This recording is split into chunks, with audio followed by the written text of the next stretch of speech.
అందరికీ నమస్కారం. వేదిక పైన ఉన్న పెద్దలందరికీ మరియు మా ముందున్నటువంటి పెద్దలందరికీ నా యొక్క నమస్కారములు. ఒక ఫార్మర్ ఉమెన్ కమిషన్ చైర్పర్సన్గానే చాలామందికి తెలుసు, కానీ 30 సంవత్సరాల నుండి కాంగ్రెస్ పార్టీలో ఒక జడ్పీటీసీ స్థాయి నుండి రాష్ట్ర మహిళా కాంగ్రెస్ ఫస్ట్ ప్రెసిడెంట్గా ఉన్నటువంటి సమయంలో ఈ 33% రిజర్వేషన్ కోసం ఎంత పోరాటం చేశామో అది చాలా తక్కువ మందికి తెలుసు. అంటే ఇప్పటికీ అధికారము అధికారము అధికారం అని అధికారం కోసం పాకులాడడమే చూస్తున్నాం, కానీ మరి సృష్టికి మూల కారణమైనటువంటి స్త్రీ మరి సమాన హక్కు ఎందుకు కలిగి ఉండకూడదు అనేటువంటి ఆలోచన మగవాళ్ళకి ఎందుకు రావట్లేదు అనేది మొదటి ప్రశ్న. అంటే ఎంతసేపు వాళ్ళ చెప్పు చేతల్లో ఉండాలి మనం తప్పించి, మనకి ఎంత తెలివి ఉన్నా మనం ఎన్ని రకాలుగా అంటే వాళ్ళకన్నా బాగా చేయగలము అనేటువంటి విషయం వాళ్ళకి తెలిసి మనం ముందు రాకుండా మనకు అడ్డుకట్ట వేస్తున్నారనేటువంటి విషయం మనం అందరం తెలుసుకోవాల్సినటువంటి అవసరం ఉంది. స్టేట్ మహిళా కాంగ్రెస్ ప్రెసిడెంట్గా నేను 6.5 సంవత్సరాలు ఉన్నప్పుడు చాలాసార్లు పార్లమెంటు ముందు మేము ధర్నాలు చేయడం జరిగింది. ఒకసారి అయితే ధర్నా చేసినప్పుడు వాళ్ళు మమ్మల్ని వచ్చి అందరినీ తీసి లోపల పడేస్తే అసలు ఊపిరి ఆగిపోతుంది కావచ్చు అనే అంత పరిస్థితికి వచ్చిందనమాట. అప్పుడు ప్రతి రాష్ట్రం నుండి కొన్ని లక్షల సంతకాలు సేకరణ చేసి ఆల్ ఇండియా మహిళా కాంగ్రెస్ తరఫున కొన్ని కోట్లాది సంతకాలను మేము ప్రెసిడెంట్ ఆఫ్ ఇండియాకి ఇవ్వడం జరిగింది.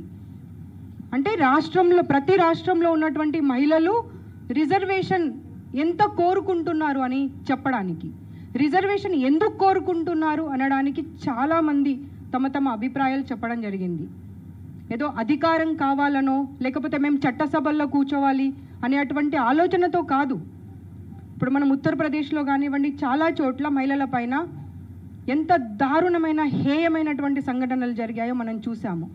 వాళ్ళు మినిస్టర్స్గా ఉండి, ఎమ్మెల్యేలుగా ఉండి, ఎంపీలుగా ఉండి ఒక గౌరవప్రదమైనటువంటి స్థాయిలో ఉండి ఇలాంటి తప్పులు చేస్తే దాని గురించి ప్రశ్నించే నాయకుడు లేకుండే.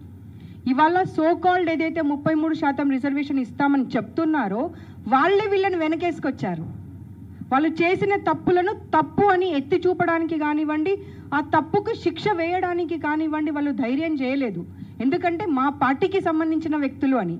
మనకి ఇక్కడ పార్టీకి సంబంధించిన వ్యక్తులు అనేది కావాలా, లేకపోతే ఒక మహిళ పైన ఇలాంటి అత్యాచారం జరిగినప్పుడు కాపాడేటువంటి వ్యక్తి కావాలనేటువంటి ఆలోచన మనకు అందరికీ రావాల్సిన అవసరం ఉంది. ఇప్పుడు అందరూ ఎవరి స్థాయిలో వాళ్ళు డొమెస్టిక్ వర్కర్స్ది కానివ్వండి, అంటే ప్రతి ఒక్క ఫీల్డ్లో మనం ఉన్నాం. ఇప్పుడు ఏ ఫీల్డ్లో మహిళ లేదు అనేటువంటి పరిస్థితి లేదు. ప్రతి ఒక్క మగవాళ్ళు ఏ ఏ పని చేయగలరో అవన్నీ చేస్తూ శ్రీ ధర్మాన్ని కూడా మనం నిర్వహిస్తున్నాము. అంటే వాళ్ళకన్నా ఒక మెట్టు పైననే ఉన్నాను తప్పించి మెట్టు కిందలేము. కానీ మనకు అత్యాచారం జరిగినప్పుడు మన గురించి పోరాటం చేసేటువంటి వ్యక్తి ఎక్కడున్నారు, అది కావాల్సినటువంటి ప్రశ్న. అన్ని రకాలుగా ఇప్పుడు మనము ఎస్సీ అని, ఎస్టీ అని, బీసీ అని, ఫార్వర్డ్ క్యాస్ట్ ఉమెన్ అని విభజిస్తున్నాము. కానీ స్త్రీకి అత్యాచారం జరిగినప్పుడు మాత్రం స్త్రీనే. అక్కడ ఫార్వర్డా, బ్యాక్వర్డా, ఎస్సీనా, ఎస్టీనా అనేది కాదు. మనందరం కలిసే ఆ స్త్రీని కాపాడుకోవాల్సినటువంటి అవసరం ఉన్నది. దానికోసం మాకు కావాలి రిజర్వేషన్స్. మీరు మా కోసం పోరాటం ఎప్పటికీ చేయలేరు అనేటువంటి విషయం మాకు తెలుసు. కాబట్టి ఆ రోజు పెద్దలు రాజీవ్ గాంధీ గారు గనక 33% రిజర్వేషన్ ఇచ్చి మనల్ని పంచాయతీరాజ్ సిస్టంలోకి పంపించకపోయి ఉంటే అసలు గ్రామాల్లో ఏం జరుగుతుందో మనకు తెలిసేదా, జిల్లా పరిషత్లో ఏం జరుగుతుందో మనకు తెలిసేదా, మండల సంస్థలో ఏం జరుగుతుందో మనకు తెలిసేది కాదు. ఆ 33%ని 50%కి సోనియా గాంధీ గారు పెంచారు. కాబట్టి వారికి మనం కృతజ్ఞత చూపించాల్సినటువంటి అవసరం ఉన్నది. ఇందాక స్వాతి మాట్లాడుతూ చాలా బాగా చెప్పావమ్మా. 50-60s దాటిన వాళ్ళమే ఇప్పుడున్నటువంటి రాజకీయాల్లో ఇమడలేక అసలు రాజకీయాల్లో ఉండాలా వద్దా అని ఆలోచిస్తున్నటువంటి తరుణంలో మీలాంటి అమ్మాయిలు రాజకీయాల్లోకి వచ్చి మార్పు చూపిస్తామనేటువంటి మాట చెప్తున్నారు. చూడండి, హ్యాట్స్ ఆఫ్ టు యూ. మీలాంటి వాళ్ళు చాలామంది రావాల్సినటువంటి అవసరం ఉన్నది. ఇదేదో ఒక తరగతికి సంబంధించిన వాళ్ళు లేదా ఒక కుటుంబానికి సంబంధించిన వాళ్ళకే అనుకున్నంత వరకు ఈ సమస్య అనేది సమస్యగానే మిగిలిపోతుంది. కాబట్టి మనం ఏ తరగతికి సంబంధించిన వాళ్ళము, డబ్బు ఉన్న వాళ్ళమా, డబ్బు లేని వాళ్ళమా అనవసరం. మన కోసం మనం పోరాటం చేయాలి. కాబట్టి తప్పకుండా రిజర్వేషన్స్ అనేది కావాలి. మీరా గారు కాల్ చేయగానే ఇమ్మీడియట్గా నేను డెఫినెట్గా వస్తాను అని చెప్పడం జరిగింది.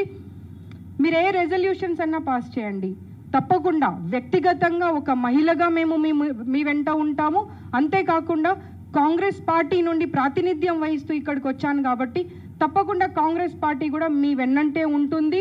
దీనికోసం అసెంబ్లీ ముందు ధర్నా చేద్దామా, పార్లమెంట్ ముందు ధర్నా చేద్దామా, ప్రెసిడెంట్ ఆఫ్ ఇండియా అపాయింట్మెంట్ అడుగుదామా, లేదా అన్ని చోట్ల విలేజ్లో రాస్తారోకలు చేద్దామా, మీరు ఏ చేద్దామన్నా వాటన్నింటికి మేము సంసిద్ధంగా ఉన్నామనేటువంటి మాట చెప్పుకుంటూ, నా దగ్గరికి ఎప్పుడు ఎవరు వచ్చినా జిల్లా పరిషత్ మెంబర్ నుండి మొదలు పెట్టుకొని ప్రతి స్థాయిలో ఒకటే చెప్పేదాన్ని నేను, మీ పార్టీ ఏంటి అనేది మీకు అనవసరం, మీ స్థాయిలో ఏ స్థాయిలో ఉన్నారనేది మీకు అనవసరం. ముందు మహిళలం, మనం మహిళలుగా మహిళల కోసం పోరాటం చేయాలి. ఒక పార్టీలో ఉన్నటువంటి ఒక మహిళ మీ పార్టీలో ఉన్నటువంటి పురుషుడిని తిట్టినప్పుడు మీరు బయటకు వచ్చి రోడ్డెక్కి ఆ మహిళను తిడుతున్నారు. ఇది ఎంతవరకు సమంజసమని అడిగినటువంటి సందర్భాలు కూడా నేనున్నాయి. అంటే ఒక పురుషుడిని కాపాడడం కోసం ఒక మహిళ ఇంకో మహిళను తిట్టుకుంటూ బజార్కి ఎక్కడం ఎంతవరకు సమంజసం అనేది కూడా ప్రతి ఒక్కరు ఆలోచన చేయాలనే మాట చెప్పుకుంటూ, రాజకీయాన్ని రాజకీయంగా చూడాలి తప్పించి అధికార దాహం కోసము పెద్దలు రమా గారు కానివ్వండి అందరూ చెప్పారు. వెస్ట్ బెంగాల్లో ఏం జరిగిందో మనం చూసాము. ప్రతి రాష్ట్రంలో అంటే అధికారం కావాలి, ఆ అధికారం చేజిక్కించుకోవడానికి ఎన్ని తప్పులైనా చేస్తాము, ఎన్ని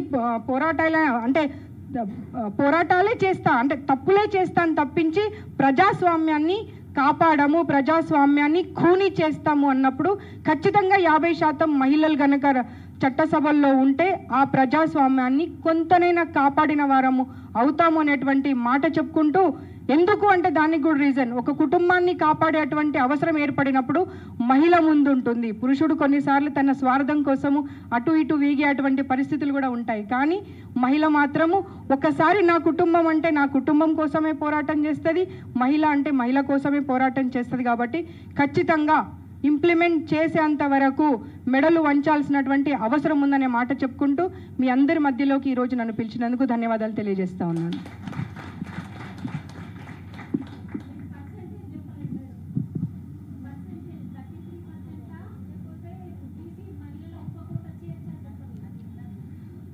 ఖచ్చితంగా 50% కావాలి. ముందు చట్టం ఏదైతే 33% వచ్చిందో ముందు అది ఇంప్లిమెంట్ చేపిద్దాం, నెక్స్ట్ స్టెప్లో 50% సాధించుకుందాం. అందుకే ఒక మాట చెప్పాను, మీరు రెజల్యూషన్ ఏది పాస్ చేస్తారో, తీర్మానాలు ఏది పాస్ చేస్తారో ఆ తీర్మానాలకి మేము కట్టుబడి ఉంటామనేటువంటి మాటలోనే అన్ని మాటలు చెప్పాను.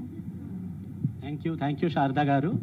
అంటే రెండూ ముఖ్యమే, ఉన్న చట్టాన్ని అసలు దాన్ని సెన్సస్ డీలిమిటేషన్ ఇచ్చి డీలింగ్ చేసి అది అమలు చేయాలి.